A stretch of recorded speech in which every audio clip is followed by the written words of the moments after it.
তুমি কেঁদো না। কান্না ছাড়া আমাকে আর কিছু দিয়ে যায়নি আমার ওই বউটা। সে তো আমার জীবন থেকে গেলই, তার সাথে বাড়ি ঘর সব কিছু আমার জীবন থেকে হারিয়ে গেল। আর তুমি এমনই একটা মেয়ে, তোমার নিজের স্বামীকে বাঁচানোর জন্য, তার জন্য তুমি প্রাণ দিতে রাজি আছো। আর আমার কপালে এমনই একটা মেয়ে জুটলো, আমার জীবনটাকে একদম ছাড়াবাড়া করে দিল। তোমার মতো মেয়ে যদি আমার ঘরের বউ হতো না, ডেলি 2 বার করে আমি পা ধুয়ে পানি খেতাম। আর তুমি তো দেখতেও খুব সুন্দর, তুমি এত সুন্দর দেখতে কি বলবো। তোমার মতো মেয়েকে আমি সবসময় মাথায় তুলে রাখতাম, কখনো চোখের আড়াল হতে দিতাম না। তোমার যদি মাথা যন্ত্রণা করতো মাথা টিপে দিতাম, তোমার যদি পা যন্ত্রণা করতো পা টিপে দিতাম। আর ভাত তরকারিতে তোমাকে কোনোদিনই রাঁধতে দিতাম না, আমি নিজে নিজে রেঁধে তোমাকে চামচ করে খাওয়াতাম। আর কাছে শোয়ার জন্য কোনো সময় জোর জবরদস্তিও করতাম না। কিন্তু না ফালতু। সত্যি তোমাকে যতই দেখছি ততই নতুন লাগছে। কেন তোমার সাথে আমার আগে দেখা হলো না? আগে যদি দেখা হইতো তোমাকেই আমি বিয়ে করতাম। বিয়ে করে কতই না আদর সুহাগ দিতাম তোমাকে। সোনার উপরে সোনা, চাঁদের উপরে চাঁদি, হীরের উপরে হিরে, জহরাতের উপরে জহরাত, সব কিছু তোমার নামে লিখে দিতাম। তবু তোমার মতো মেয়েকে জীবন থেকে কোনোদিনও হারাতে দিতাম না। আর রাত্রিরে কত আদর কত সুহাগ করতাম তোমাকে। তুমি যখন শুয়ে থাকতে জড়িয়ে ধরে তোমাকে শুতাম, আস্তে করে তোমার বুকের উপরে আমি হাতটা দিতাম।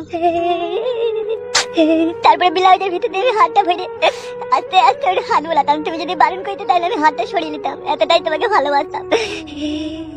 তারপরেও যদি তুমি কিছু না বলতে তাহলে আমি পেটের কাপড়টাকে সরিয়ে লাফিতে হাত বোলাতাম। তারপরেও যদি তুমি কিছু না বলতে তখন সায়ের বোনটাকে খুলে দিয়ে আমি ওইদিকে হাত ভরে দিতাম। তারপরেও যদি তুমি কিছু না বলতে তখন সব কিছু খুলে দিয়ে গোটা শরীরে তোমার আমি চুমুকে দেবে। তুমি কি বলছো? কি উল্টো পাল্টা? উল্টো পাল্টা নয়, তুমি যদি আমার বউ হতে তাহলে তোমাকে ওইভাবে আদর করতাম, সেটাই তোমাকে আমি বলছি। আর আদর করার সময় তুমি যদি বলতে গায়ে হাত দিও না তাহলে আমি হাতই দিতাম না।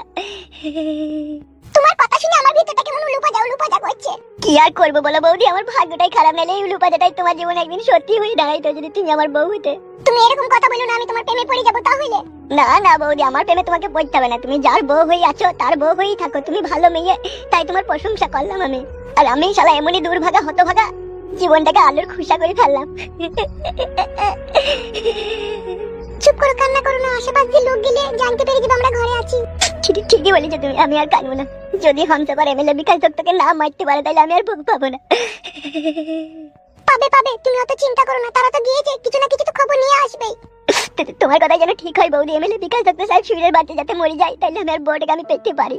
ও মরবে, এমএলএ বিকাশ দত্ত সাহেব শুইরের বাচ্চা মরবে, তুমি তোমার বউকে পাবে। একদম তুমি চিন্তা করো না। তোমার মুখে ফুল চন্দন পড়ুক বৌদি, তোমার কথা যাতে সত্যি হোক। এমএলএ বিকাশ দত্ত শুইরের বাচ্চা যাতে মৃত্যু হোক। হবে, তার মৃত্যু অনিবার্য, কেউ আটকাইতে পারবে না। দুষ্টুর 10 দিন। সত্যি করে বৌদি, দুষ্টু লোকের 10 দিন? হ্যাঁ, দুষ্টু লোক যারা হয় তাদের মাথার কোনোদিনও চুল পাকে না, বুঝতে পেরেছো তো? চুল পাকার আগেই তারা মরে যায়। এমএলএ বিকাশ দত্ত সাহেব শুইরে বাচ্চা একবারে জালিম লোক, যে সারা খানকি ছেলে। যতই জালিম হোক, মৃত্যু তার কেউ আটকাইতে পারবে না।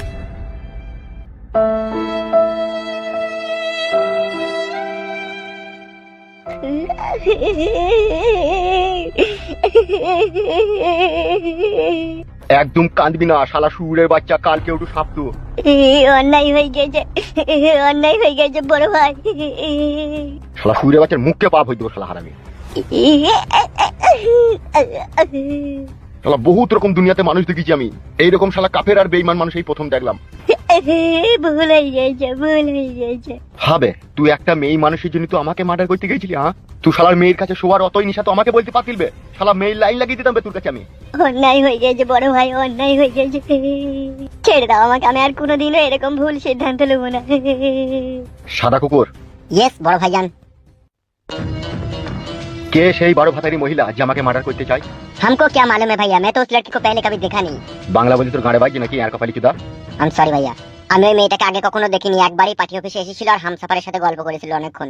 আরে গ্রামটা তো বড় এইটুকু, থাকলে তো ওই গ্রামের মধ্যেই তো সে থাকবে নাকি? সে যেতে তো আর কোথাও পারবে না। ওকেই জিজ্ঞেস করো মেয়েটা কোথা আছে, ওই জানে সব। কি বে, মেয়েটা কোথা আছে বে? আছে, ওই একটা ভাঙা ঘরে আছে। ভাঙা ঘরে? কোন ভাঙা ঘরে আছে বে শালা? আমাদের এই গ্রামের শেষ মাথায় যে ওই বুনের ভিতরে পুরনো বাড়িটা আছে, ওইখানটাতে আছে মেয়েটা। সত্য, সরি। কি হলো ভাইজান? তোকে আর ওই নামে ডাকা যাবে না। কেন, কি অসুবিধা? এটা তো আমার বাবা মা এই নামটা দিয়েছে। তোর বাবা মা একটা গুদমারানির ভাই।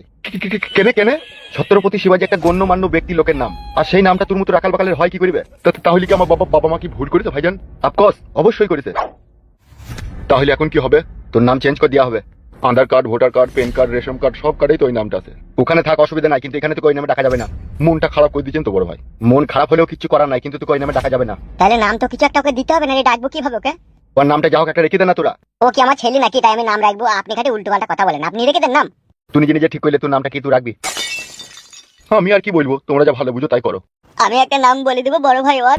তুই আবার কি নাম বলবি বে শালা বেঈমান বিশ্বাসঘাতক? মুখকে 2 লাত মারো না শালা। আমি বলি কি বড় ভাই, বল। ওর নামটা বাঘের পুটকে রেখে দিলে কেমন হয়? বলো ভাই বাল মুকুচুদা, বাঘের পুটকি মারাইতে এসে ওই নাম আমাকে কে ভয় করবে লাইবে? তাহলে তুমি বলো কি নাম রাখবো তোমার? বাঘের পুটকি রাখা হবে না বে। বাঘের পুটকি নামটা খারাপ লাইবে? শালা কোনো মানুষকে আজ অব্দি দেখেছিস বাঘের গলা ধরে শুতে? দেখিছিস সিনেমাতে? তাই এটা যদি বাস্তবে হয় কেমন লাগবে? ওসব ভাববার কিছু নাই, তোর ওই নামটাই ঠিক আছে বাঘের পুটকি। বাড়িতে জানলে কি বলবে বলুন তো? বাড়িতে বাল বলবে ছেলে আমার বাঘ, ওয়েল বেঙ্গল টাইগার, টাইগারের পুটকি। এর থেকে ভালো নাম একটু পাওয়া যাবে না? ওই নামটাই তোমার সাথে ভালো ম্যাচ খেয়েছে। বেশ ঠিক আছে তাই হোক, বাঘের পুটকি হোক। এই শুইরে বাচ্চা উঠ ওখান থেকে। বলো বড় ভাই। তুই সাদা কুকুরকে আর বাঘের পুটকি কে লিয়ে যা। সে চ্যাংরা লাসানি মাগি যেখানে আছে তাকে চ্যাং তোলা করে তুলি পাঠিয়ে বসে লিয়াই, আর নাইলে তোর মৃত্যু আমার হাতে হবে। বেশ ঠিক আছে বড় ভাই, ঠিক আছে। বাঘের পুটকি বলো, তোমরা 3 জনে যাও, আর সে মেয়েটাকে টেনে ছেঁচড়ে এখানে লিয়ে আনবে। ঠিক আছে, ওকে আসতে বলো আমাদের সাথে। এই যাবে যা। হ্যাঁ যাচ্ছি।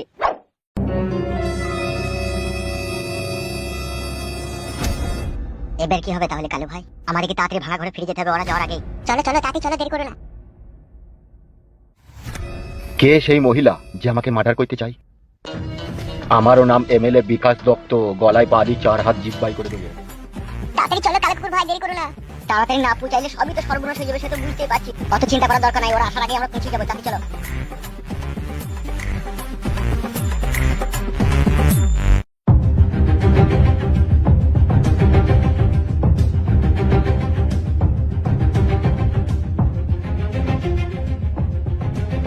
আমার বিশাল খিদে লেগেছে বৌদি, কি বলবো তোমাকে। আমারও প্রচন্ড খিদে লেগেছে, তোমার দাদারা এখানে না আসা পর্যন্ত তো কিছু করার নেই এখন। পেটটা মনে হচ্ছে ছুঁচু ডন মারছে। ওই তো ওখানে জল আছে, জল খেয়ে নাও একটু। খালি পেটে জল খেলে পেটে যন্ত্রণা করবে না? তাইলে একটু অপেক্ষা করে ওরা আসুক। ওরা এলে পারে তুমি দুটো রসগোল্লা আনতে বলবা। হ্যাঁ বৌদি। বাবা লো আবার রসগোল্লা, কতদিন খাইনি। তুমি বলবা তুমি খাবা, হ্যাঁ দিয়ে আমাকে তখন দিয়ে দেবা, তুমি খাবা না? হ্যাঁ তাই হবে। এ কোথায় তোমরা? কি গো কি খবর? খবর বিশাল খারাপ বৌদি, তাড়াতাড়ি এখান থেকে পাই চলো। কেন গো কি হয়েছে? হামসাফার এমএলএ বিকাশ দত্তর হাতে ধরা পড়ে গিয়েছে। কি বলছো তুমি? কি করে ধরা পড়লে গো? কি করে ধরা পড়লো তো আমরা জানি না, ওরা এখানে আছে তোমার খোঁজে। তাড়াতাড়ি এখান থেকে চলো। চলো চলো চলো চলো। বড়া যে ডাল ধরেছিস সে ডালই ভেঙে গেছে। আচ্ছা ভাই গুদমানি ভাই, যে ডাল ধরেছিস সে ডাল ভেঙে গেছে। ডাল ভেঙে গেছে তো বেঁচে গেছিস বে চুদির ভাই। এখন গাছটা ভেঙে উপরে পড়বে, তাড়াতাড়ি এখান থেকে চলো। আরে চলো চলো, ঝগড়া পড়ে করবে, চলো। এসো তাড়াতাড়ি চলে এসো।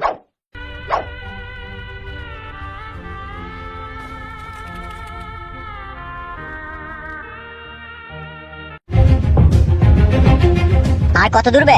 চলে এসেছি তো। ওই ভাঙা বাড়িটা দেখতে পেয়েছো? ওই বাড়িটাতে আছে। ওই পুরনো বাড়িটা নাকি? হ্যাঁ ওই বাড়িটাতে আছে। চবে চো তাতে চো। সে মাগিরাজ পাকানের রডের গুঁতো মারবো গিয়ে দেয়। আমি গেই আগে পড়াম করে টেনে সারাটা খুলে দেবো। মাগি আমাদের এমএলএ কে মারতে চায়?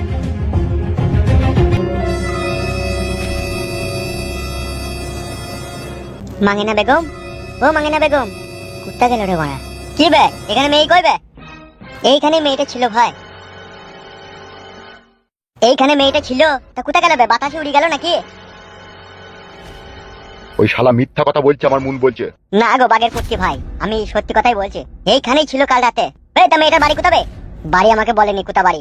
আমার মন বলছে এমএলএ বিকাশ দত্ত সাহেবকে তুই মার্ডার করে তার চেয়ারটাকে তুই দখল করতে চাইছিলি। তোমার মেয়েটাকে যদি না পায় এমএলএ বিকাশ দত্ত তুই কি করবে জানিস তো? কি আর বলবো, তোমরা তো বিশ্বাসই করছো না। মেয়েটা এখানেই ছিল। বে তা ছেলেটা গেল কোথাবে শালা? তা আমি কি করে বলবো কোথা গেল? এটা নিশ্চয়ই তোর গোপন কোনো চাল। আমার আবার গোপন কিসে চাল হবে? তুই সেই মেয়েটার লেগে এমএলএ বিকাশ দত্ত সাহেবকে মার্ডার করতে গেছিলি। সেই মেয়েটার বাড়ি কোথা, সেই মেয়েটাকে তুই কিছুই চিনিস না? এটা কি কেউ বিশ্বাস করবে না? এটা বিশ্বাসযোগ্য কথা?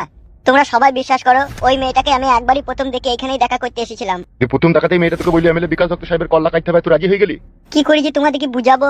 আর বুঝাইতে হবে না। হ্যাঁ আর বুঝাইতে হবে না। বেলা চলো, এমএলএ বিকাশ দত্ত সাহেব তোমাকে তসলাই ভরে বলে দিবে।